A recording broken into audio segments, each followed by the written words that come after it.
nuclear weapons against any partner states with Ukraine, and if Russia says that it views whatever attack may be going on, whether it's a massive missile attack, a space attack, or even a massive drone attack, Russia reserves the right to maintain a nuclear response to that.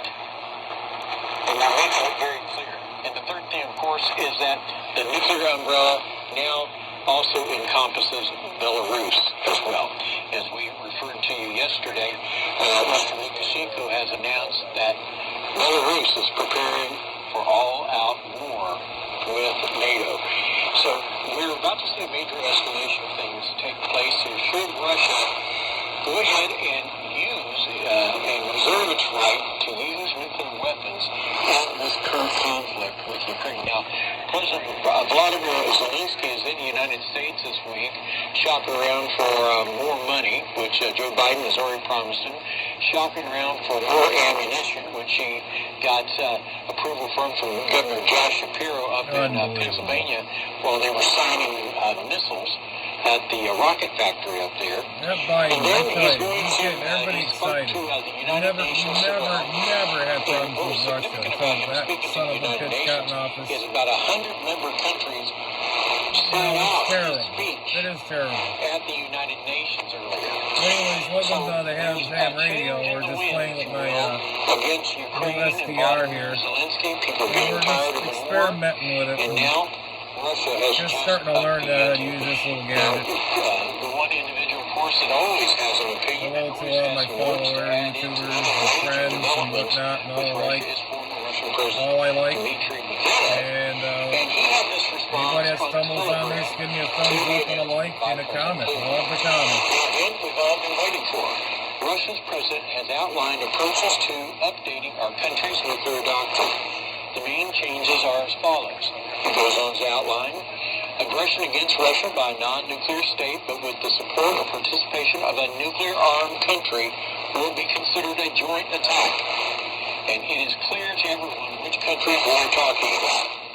It goes on to say, to the joy of Poland and numerous NATO pygmies, equivalent nuclear protection will be established for our closest ally, Belarus. So in case there's any thoughts about attacking Belarus as a proxy against attacking Russia, Medvedev says, don't even think about it. Don't even consider it. It goes on to say, under certain conditions, a massive launch of enemy air power, including airplanes, missiles, and UAVs, resulting in a violation of our border, may be justification for the use of nuclear weapons, something to reflect upon from not only the rotten neo-Nazi regime, like talking about Ukraine, but also all the elements I'm so sick and tired of what this world's doing, man. I'm just sick and tired of it. All I All want is world peace and be done with it. I'm just tired of this fighting, man. It's just getting out of hand. Nuclear response should be evaluated in I mean, conjunction with other factors, he's saying. And any decision to use Man. nuclear weapons must be made by the Supreme Commander-in-Chief. However, this change in our country's guidelines for using nuclear weapons in and of itself may cool the ardor of those of our opponents who have not yet lost their sense of self-preservation. And then he puts the stinger in. As for the dim-witted, only the Roman maxim remains. Yellow, Tanaka, well, it's nice to see that SDR screen, though. Look how nice those waveforms are. It's nice to look at. Literally translated, we believe that Jupiter reigned in heaven when we heard him shout or heard him thunder. So this warning applies to those who become religious only when they find themselves in some need, as a set of sailors who make promises or vows during a storm, also known as a sailor's promise. So what Dmitry Medvedev is saying here now, with the advantage of being able to use nuclear weapons with this updated nuclear doctrine, is there might be a whole bunch of NATO members that might be reconsidering how they want to advance and participate. You gotta remember how to adjust that automatic gain control. I got it too high. So This thing is real tricky. It came with no instructions. I had to like fiddle with it. All the controls are right on that gadget right here. We've been in World War III since February of 2022. It just has not gone nuclear yet. When the nuclear weapons drop, that's when it's coming to a close. So, other updates regarding Ukraine and the war in Europe. We have this article from the Daily Mail. And NATO, I am so sick and tired of hearing the war. I'm really getting tired of it, man. Really getting tired of it. Plans for a huge number of casualties in case of World War III scenario with Russia. As Germany, military says an invasion could happen this decade. Now, we're going to get into this Daily Mail article. How NATO is developing mass evacuation and rescue plans in case of a future war with Russia, Senior General has declared. Lieutenant General Alexander Solfrank, head of NATO's Logistics Command, confirmed this week a security bloc is working to ensure it has the operational capability to extract large numbers of wounded troops from the front lines. And let that kind of sink in there for just a moment. They're preparing for a lot of dead soldiers, a lot of dead civilians. Now, the German general warned that unlike the Allies' experience in Afghanistan and Iraq, an all-out war with Russia would likely see NATO incur heavy losses across a huge battlefield. But what's more, Russia's Air Force and its vaunted rocket and missile stockpiles mean that medical evacuations via aircraft would be far too risky.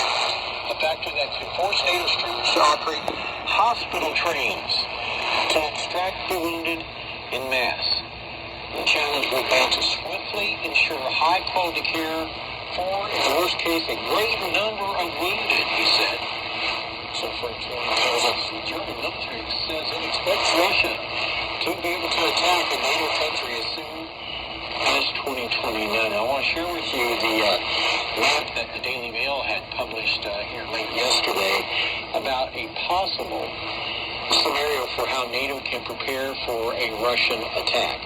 Now, you also know that Russia is going to prepare for any response that NATO builds up as well, whether they have any intention to attack or not.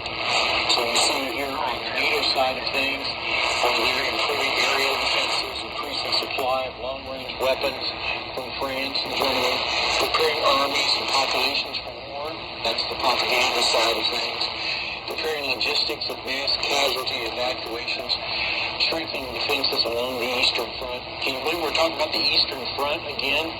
You know, let me take a look at this thing, guys. Sorry for the interruption. How come we didn't hear nothing about this on TV until we hear this on here?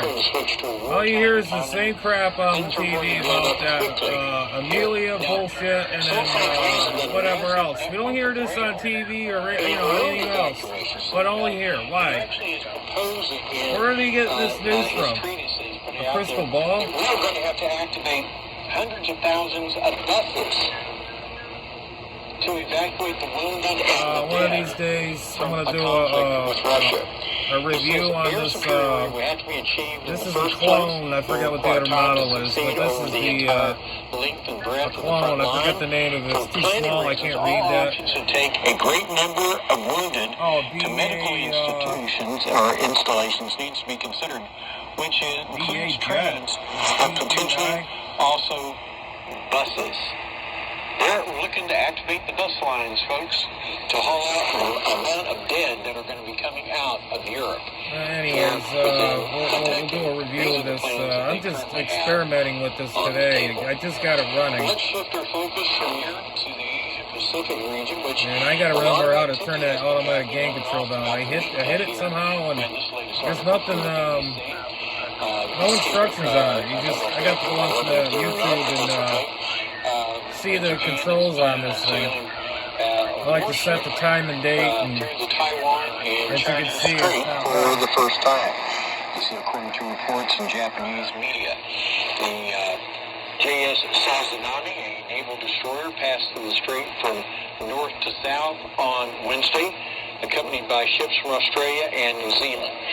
Now, that vessel was on its way to take part in military exercises. Really cool. The only thing is it's very complicated, I'm shifting some things up here. I just wish I could, you put an external speaker on it, but it's only for earphones. It doesn't sound that great. You got to use the speaker that's in the receiver. It's not that bad. Concerns.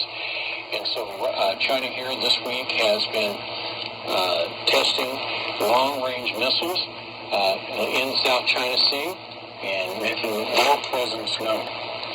Folks, things are happening all over the world right now, and I want to encourage you to be prepared. And be prepared for any possible scenario. Right now here in the U.S.